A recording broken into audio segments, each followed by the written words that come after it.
আসসালামু আলাইকুম ওরহমতুল্লাহি ওবারাকাতুহ। খামারবাড়ি বিডিতে সবাইকে স্বাগতম। আমাদের ফার্মের সবথেকে বড় যে ছাগলটা ছিল তোতাপুরি, সেই ছাগলটা আলহামদুলিল্লাহ গত রাতে বাচ্চা দিয়েছে। ২ টা বাচ্চা হয়েছে আলহামদুলিল্লাহ, একটা খাসি বাচ্চা এবং একটা পাঠির বাচ্চা। বাচ্চাগুলোর কোয়ালিটি আলহামদুলিল্লাহ খুবই ভালো আছে এবং তোতাপুরি যেমন হয় আরকি, দেখতে পাচ্ছেন মুখের কাছে একটু বাঁকানো থাকে, কানগুলো লম্বা, লম্বা হয় এবং পার্সেন্টেজও মাশাআল্লাহ খুবই ভালো এবং ওর মায়ের দুধের যে রেকর্ড সেটাও কিন্তু খুবই ভালো আলহামদুলিল্লাহ।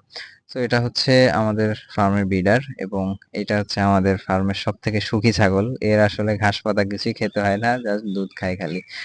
আর আমাদের যে ১ম ব্যাচের যে বাচ্চাগুলো ছিল, এই বাচ্চাগুলো আলহামদুলিল্লাহ যেগুলো প্রেগনেন্ট হয়েছিল, সেগুলোর বাচ্চা দেওয়ার ডেটও খুবই সন্নিকটে। সামনের মাসের দিকে হয়তো প্রায় এদের ব্যাচের যে বাচ্চাগুলো ছিল, সবগুলো বাচ্চাই প্রেগনেন্ট আছে, যেগুলো পাঠি বাচ্চা ছিল এবং সবগুলো একই সাথে, অর্থাৎ ৪-৫ দিন ৭ দিনের গ্যাপে সবগুলো আলহামদুলিল্লাহ হয়তো ডেলিভারি আমরা পাবো। এবং এইখানে দেখতে পাচ্ছেন যে মাঠে আমাদের ছাগলগুলো দেয়া হয়েছে বিকালের দিকে। এই সময় কিন্তু কুকুরের আক্রমণটা খুবই বেশি হয়। এজন্য সকলে সাবধান থাকবেন। যারা মাঠে ছেড়ে পালেন তারা কিন্তু কুকুরের আক্রমণ থেকে অবশ্যই রক্ষা করতে হবে ছাগলকে। এই সময়টাতে কুকুর বেশি আক্রমণ করে থাকে এবং ছাগলের সাথে যেন কুকুরের কেন জানি একটা মানে সবসময় দা কুমড়ার সম্পর্ক হয়ে থাকে। দেখতে পাচ্ছেন ছাগলগুলো খুবই সুন্দর রুচি সহকারে খাচ্ছে আমাদের এখানে এবং ওরা প্রতিদিনই এভাবেই খায়, মাঠে থেকেই খায়।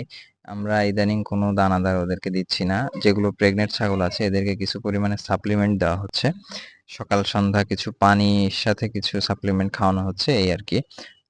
তাছাড়া কোনো রকম দানাদার আমরা দিচ্ছি না বর্তমানে। আর ছাগল পালতে গেলে আসলে কস্টিং এর দিকে অবশ্যই খেয়াল রাখতে হবে যদি আপনি কমার্শিয়াল ছাগল পালেন। আপনি যদি শখ করে পালেন সেক্ষেত্রে আপনি শখের ছাগলকে আপনি লাখ টাকা খাওয়ালেও তো আসলে লস না। সো আপনি যদি যখন কমার্শিয়ালি চিন্তা করবেন তখন আপনাকে এখানে লাভ লসের হিসাবটা অবশ্যই করতে হবে। আর লাভ লসের হিসাব করতে গেলে অবশ্যই খাবার কস্টিং কমাইতে হবে। আর সেই জায়গা থেকে আমি সবসময় রিকমেন্ড করি যে ভাই আপনি ঘাসে অভ্যস্ত করেন। ছাগল একটা তৃণভোজী প্রাণী। তো যখন আপনি কমার্শিয়ালি চিন্তা করবেন তখন আপনাকে অবশ্যই খাবার কস্ট রিডিউস করতে হবে। এখানে কস্টিং কমাইতে হবে। এখন কস্টিং কমানোর সবথেকে সহজ পদ্ধতি আমার কাছে যেটা মনে হয় সেটা হচ্ছে আপনি ঘাস চাষ করেন, ঘাস লাগান, ঘাসের সোর্স বের করেন। আপনি ঘাস যত বেশি কালেক্ট করতে পারবেন আপনি তত বেশি কস্ট কমাইতে পারবেন। সো যারা ছাগল পেলে ২ টাকা লাভ করতে চাচ্ছেন অবশ্যই তাদের ঘাসের বিকল্প কিছুই নাই।